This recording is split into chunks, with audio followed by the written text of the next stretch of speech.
Just finished watching Suisei no Gargantia, Episode 1, and... okay, how to describe this?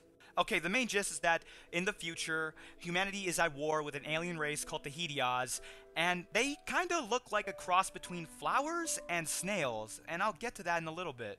But anyway, you have your main character named Red, who pilots a mech called Machine Caliber, and he's a fearless soldier, you know, kind of the quote-unquote perfect soldier, you know, the one who doesn't feel any real sense of fear. So we have him, and he and his fellow soldiers are fighting the Hidias with their advanced weaponry and all this shit.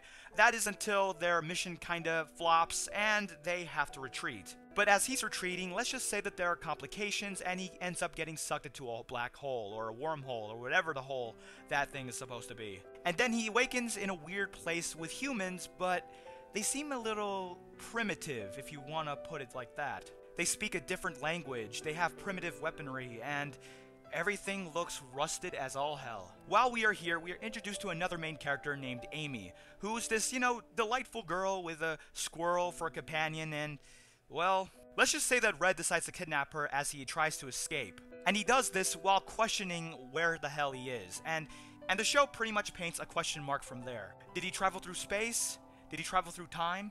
Did he travel through space and time? Is he in a different dimension? What happened? And that's more or less the premise of this episode, and I could say more, but to say more is to describe the whole episode in general, and that's the thing. This was basically a 20+ minute introduction. So in that case, what did I think about it?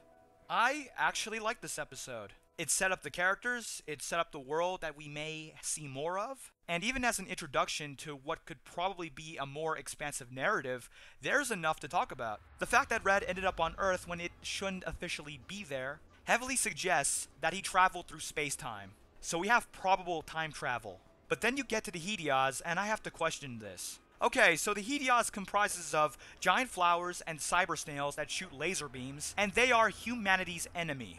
So wait, humanity is at war with an alien race of giant flowers and snails that devour things and can shoot laser beams. Plus, if you look at Earth, it's all industrial, it's all metal and rust.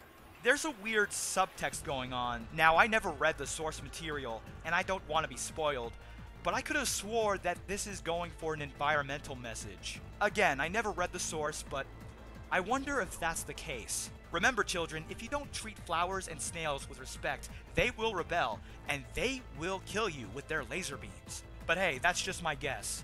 Now, as far as I can tell, there are people who have already seen the second episode, but hey, I can't find it, so I can't really talk about that. But what I can say is that I would like to see more of this, you know? It's got me highly interested. Not to mention that this anime looks pretty good. Not as good as Attack on Titan, and I have seen Attack on Titan, but it still looks pretty good. It's by the same studio, too. But overall, this was a good episode. I liked the action, I liked some of the humor it had, and most of all, there's actually stuff to talk about. In the end, I'm going to continue watching, and I am looking forward to what happens next. Oh, and before I end this video, since I mentioned Attack on Titan, what did I think of the first episode? It was fabulous!